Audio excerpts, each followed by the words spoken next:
Hello dear students, NLM की next problem देखते हैं। एक सिस्टम अपने को गिवन है 3 पुलिस का, जिसमें 2 मास टाई हो रहे हैं, एक को नंबरी दे रहे हैं अपन फर्स्ट और एक को सेकंड। इन दोनों के एसिलेशन में रिलेशन अपने को निकालना है। तो ये क्वेश्चन अपन कांस्टेंट पुली इक्वेशन से सॉल्व कर सकते हैं। तो सबसे पहले क्या करते हैं कि ये जो सबसे ऊपर जो पुली इसके सेंटर से एक लाइन ड्रॉ कर देते हैं। अब जो ये फर्स्ट मास है इसकी यहाँ से यहाँ तक की डिस्टेंस कितनी हुई है, तो इसको मैं मान लेता हूँ यहाँ से x1। सेकंड मास के लिए यहाँ से यहाँ तक की डिस्टेंस ये ले लेता हूँ मैं यहाँ से यहाँ तक की x2।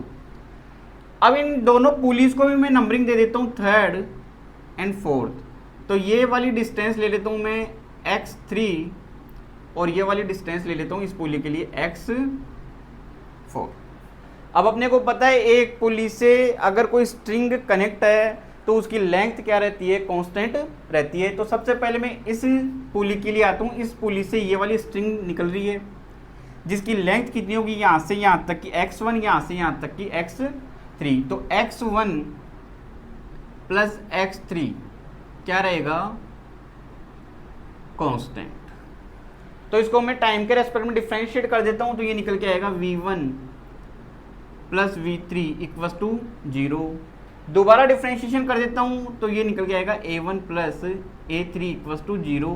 तो यहाँ से इक्वेशन आ गई अपने पास में a3 equals to minus a1, equation first. ये जो 3 और 4 जो पुली इनका एसिलेशन है, ठीक है, इसको अपन बीच में रिमूव कर देंगे।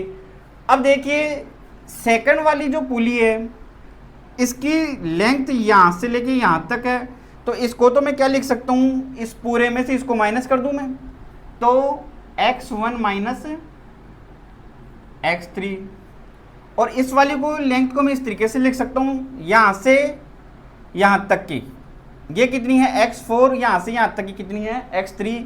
तो ये कितना होगा x4 minus x3 equals to क्या रहेगा, ये कांस्टेंट। तो इसको मैं ऐसे लिख सकता हूँ x1 plus x4 minus 2x3 equals to constant.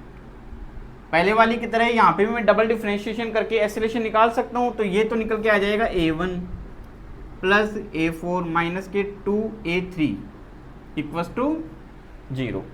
अब a3 का एसिलेशन कितना था, माइनस a1, तो इसको पुट कर दूँ यहाँ पे, तो a1 plus a4 minus 2, a3 की जगह कितना रखूँ, माइनस a1 इक्वस टू 0। तो माइनस माइनस प्लस, तो यहाँ से a4 की वैल्यू कितनी निकल के आ जाएगी, माइनस के 3a1। इसको दे देता हूँ मैं इक्वेशन सेकंड। अब इस पुली के लिए आते हैं।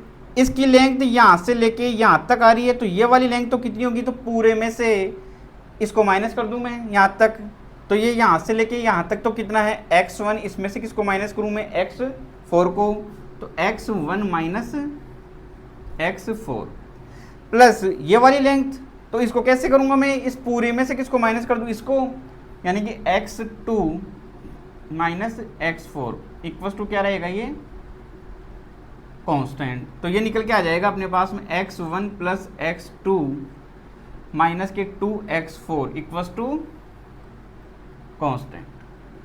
डबल डिफरेंशिएशन करके एसिलेशन निकाल लेता हूँ मैं, तो ये निकल के आएगा a1 प्लस a2 माइनस के 2a4 इक्वस टू 0।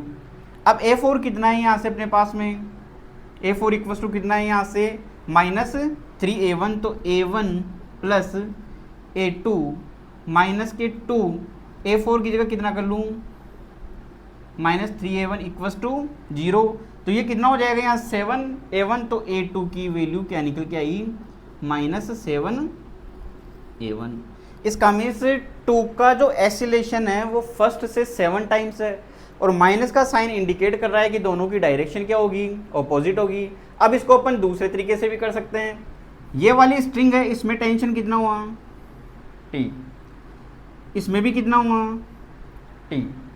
तो ये T और T इसमें कितना हो गया, 2T। तो ये वाली स्ट्रिंग सेम है, तो इसमें भी कितना हुआ, 2T। तो 2T और 2T इसमें कितना हुआ, 4T। तो ये वाली सेम है, तो इसमें भी कितना हुआ, 4T। तो एक तो है फर्स्ट, एक है सेकंड, तो जो सेकंड है उसकी टेंशन यहाँ से कितनी हुई टी, और ये फर्स्ट है इसकी देखिए यहाँ से कितनी स्ट्रिंग कनेक्ट है 3 4 2 6 और 1 कितना 7, तो इससे जो रिलेटेड टेंशन है वो कितनी हुई 7 टी। अब अगर मैं इसका एक्सीलरेशन ए मानता हूँ तो इसको कितना करना पड़ेगा अपने को 7a, यही कांस्टेंट पुल इक्वेशन।